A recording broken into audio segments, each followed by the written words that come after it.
I paid for my brother's wedding, then discovered $8,400 missing. Mom mocked me, saying you can't do anything. But when I reached into my bag and the house shook, they weren't laughing anymore, and when they who entered next. Reddit torch here. So, yesterday was my little bro Ted's wedding, and it was such a blast. Ian, my boyfriend who's a lawyer, and I were all set to head back to Seattle. Before we checked out of the hotel, I decided to settle the bill using my banking app. But when I opened it up, I was totally shocked. Ian, I croaked, voice shaky. What's wrong? He asked. My account. $8,400 is missing. I couldn't believe it. Ian glanced at my phone and saw what I was freaking out about. Just last weekend there was over $10,000, and now it's down to $1,600. He quickly dove into my transaction history and found some weird stuff. $2,000 transferred as a credit card payment under my sister Amelia's name, $4,000 to her husband Nicholas's account, and $2,400 to my mom's account. All this happened while I was taking a shower last night. I was dumbfounded. I didn't authorize any of these transfers, I said. Ian, visibly upset, said, Anna, someone's been in your account. We need to talk to the bank ASAP. As we headed to the hotel lobby, my mom called, which was weird timing. She sounded all cheery, thanking me for yesterday. I tried to stay calm as I asked her about the money. After a pause, she laughed and nonchalantly said it was less than she expected. Say what?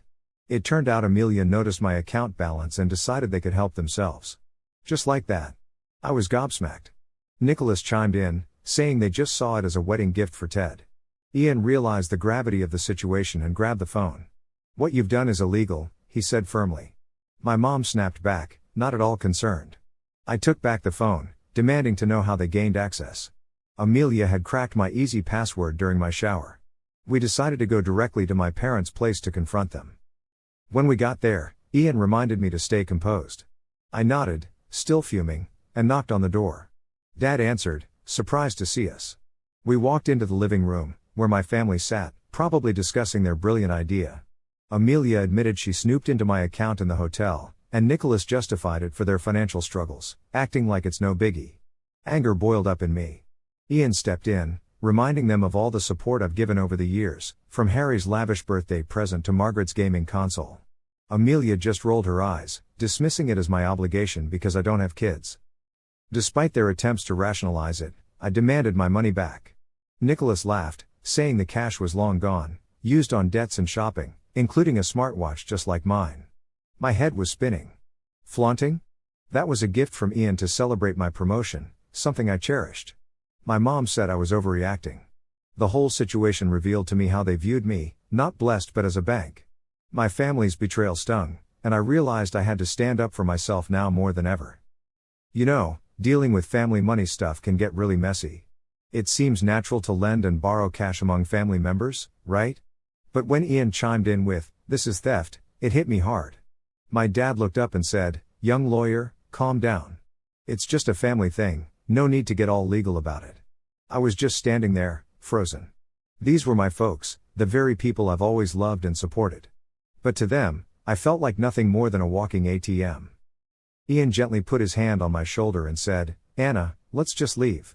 There's no point in sticking around." As we headed out, Amelia casually called after us, "Don't be mad. With what you earn, you'll make that money back in no time. We needed it more than you did."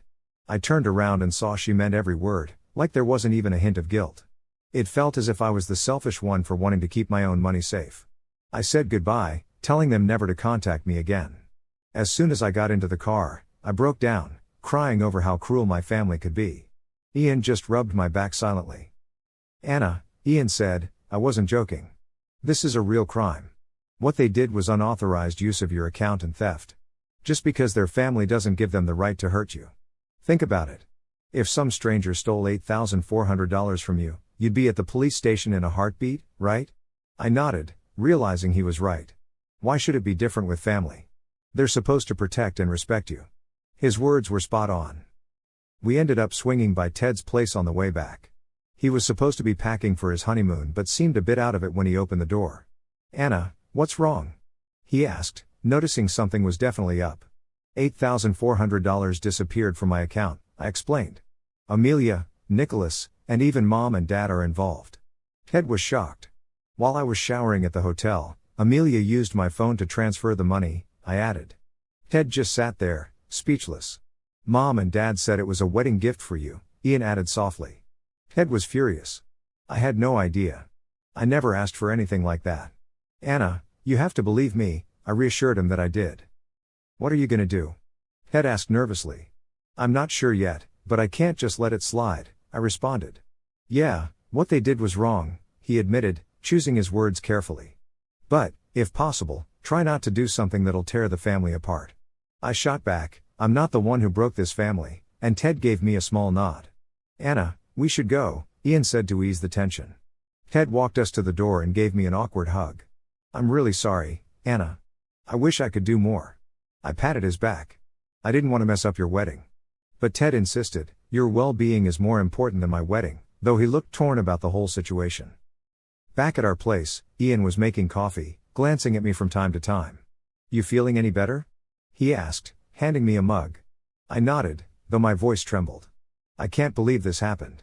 I never thought they'd use me like this. Ian took my hand. You trusted them because they're your family, but this is different. Accessing your account without permission is theft. Ian paused for a second. Anna, you can take legal action if you want. File a police report on my own family? I asked. Yes, because they're the ones in the wrong, not you.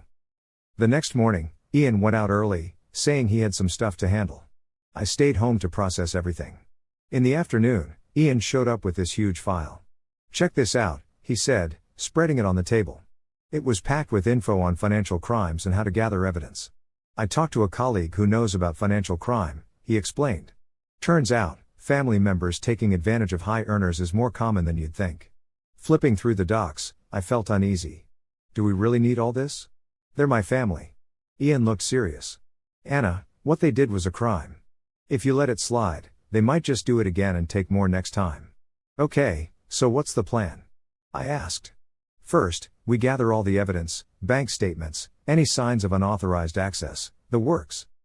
So, from that day forward, I jumped into a full-on deep dive into my finances from the past 3 years. I went all out, sorting through every single thing by the date, bank statements, transfer records, emails, and even text messages. The amount of stuff was insane. Wow, there's so much, I said, totally shocked as I opened up the file. Just in the past year, I had shelled out or lent over $15,000 to my family. The list seemed endless. This isn't normal, I thought, staring at everything laid out. It was clearly one-sided and felt like I was being used. As I dug deeper, I noticed a pattern in how they asked for money. They'd start off really sweet, and if I hesitated, they'd drop lines like, "We're family," or "You're so much better off than us," trying to guilt-trip me. And if that didn't work, they'd go for the blame game, calling me selfish. It felt like mind control. Over the weekend, Ian brought over a friend of his who's a lawyer, Sonia, who knows all about financial crime. She straight up told me, Anna, this is financial abuse. Just because they're family doesn't make it any less serious. She asked me to imagine if Ian had $8,400 stolen by some random person. What would I say? I'd tell him to go to the police, of course. And if it was his family? I went quiet.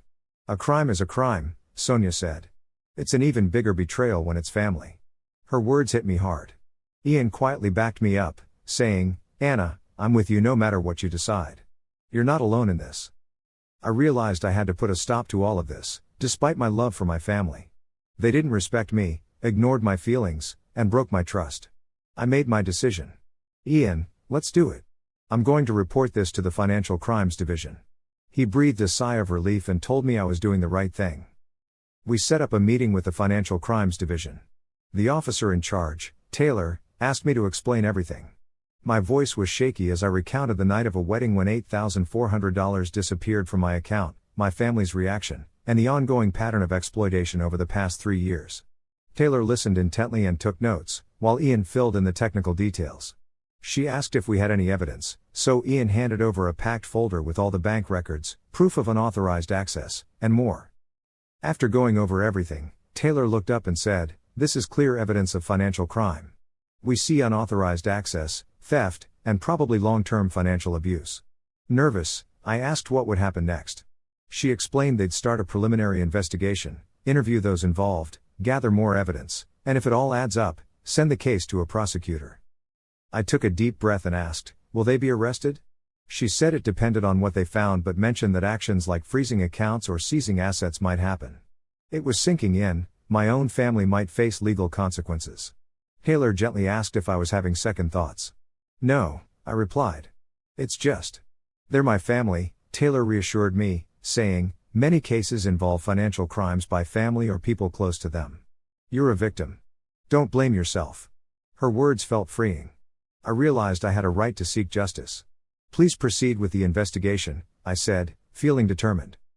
The next morning, my phone blew up with texts and missed calls from my family. The first one was from Amelia, freaking out about me reporting them to the police and saying their accounts might get frozen. She kept mentioning needing to pay Harry's tuition and Margaret's dance lessons and couldn't believe I'd do this to them. Then Nicholas and Mom messaged too, all upset and worried about what the neighbors would think, asking me to withdraw the report because Dad was stressed out. I sent one simple reply, that's your own doing. I don't care. I wasn't going back to being the old me who let myself be taken advantage of.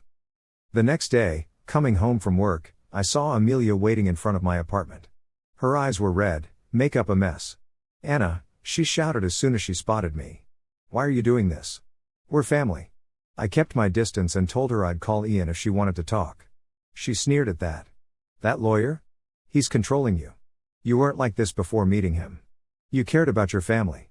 I felt a tremor in my voice as I said, caring about family and being used are not the same. Amelia's voice rose, exploited? All we did was ask for help. Now Nicholas might lose his job because the police contacted his company. What about Harry and Margaret? Have you even thought about them? A surge of anger hit me. Have I thought about them? I've always thought about everyone else, but did anyone think about me? Did anyone ever think about me?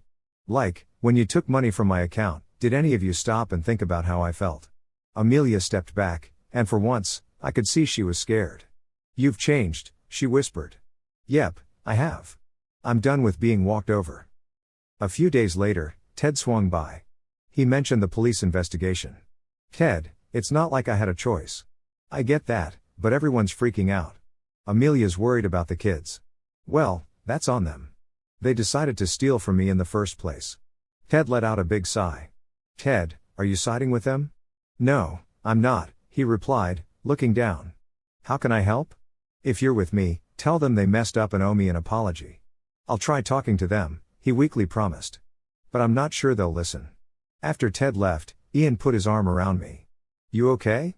Yeah, it just sucks seeing Ted stuck in the middle. He didn't do anything wrong. He needs to pick a side, though, and it's clear who's right here, Ian said gently. A few days later, Ian had big news. Amelia and Nicholas are going to face charges for unauthorized access and theft. Your folks are under investigation for conspiracy. Do you think they'll go to jail? I asked quietly. That's up to the judge, Ian explained. But since it's their first offense, they might just get a suspended sentence. Still, they'll probably have to pay back the money and damages. That night, my dad called for the first time. Anna, his voice was tired. Why are you doing this? The police even searched our house and took my computer. Dad, I'm the victim here. Victim, he snapped bitterly. You are tearing this family apart. Your mom can't sleep. Amelia's freaking out, and Nicholas got suspended from work. We might lose the house. Is this what you wanted? I took a deep breath. These are the consequences of what you guys did, not my fault. Silence. You are no longer our daughter. You betrayed us, and you're not welcome back. After the call ended, I fell to the floor. I wanted to cry, but nothing came. Instead, I felt this weird sense of freedom, like the chains holding me back for years finally broke. That same weekend, Officer Taylor got in touch. Amelia and Nicholas are officially charged. As for your parents, there's not enough evidence for criminal charges, but they might still be liable in civil court. We'll have a preliminary hearing next week, then they'll set the trial date.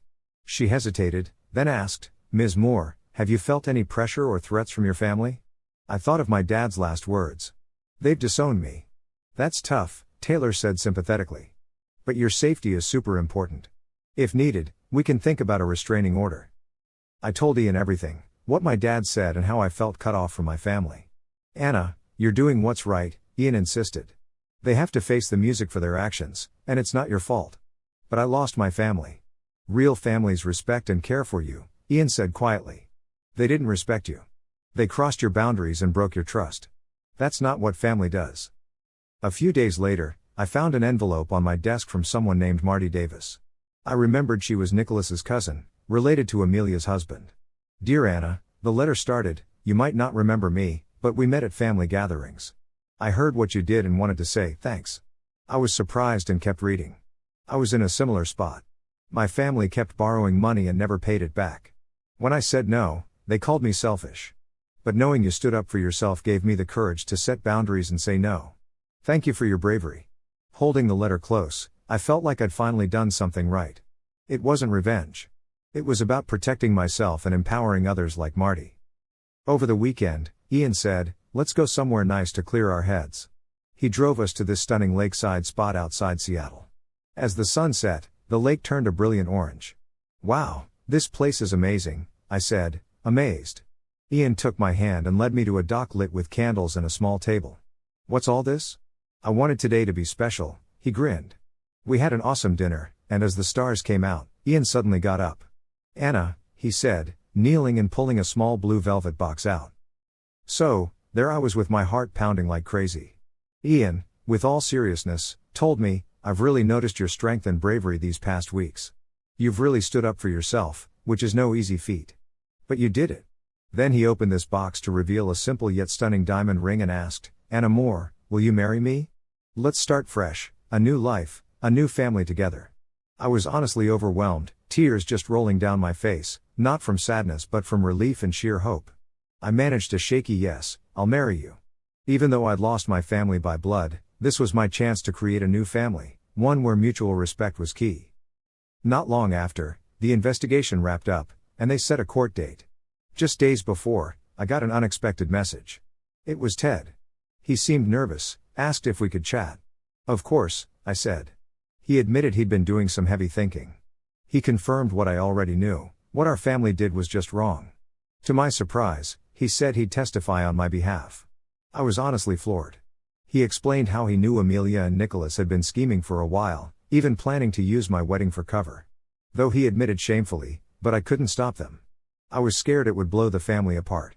I touched his shoulder. "Ted, this isn't on you," he insisted. "No, I'm guilty too, but I can't keep quiet anymore. I've got to tell the truth. Even if Mom and Dad disown me, it's worth it to do what's right." In court, Ted's testimony ended up being a game changer. He spilled the beans that our parents were in on it and that Amelia and Nicholas had pulled these kinds of stunts before. The prelims for the trial came, and Amelia and Nicholas showed up with their lawyer, looking pretty ticked off. The judge set the official trial date and even gave me a temporary restraining order against the family for my own safety. As we left the courthouse, I locked eyes with Amelia. Her expression was more than just anger, it was fear, the kind you get when you realize just how deep you've dug yourself. Ian was right there with me, asking if I was all right. I nodded, feeling okay for the first time in a while. That evening, we hit up a restaurant in the Seattle suburbs to celebrate our engagement with Ian's parents. They were super supportive and sweet about everything, telling me, "You're part of our family now."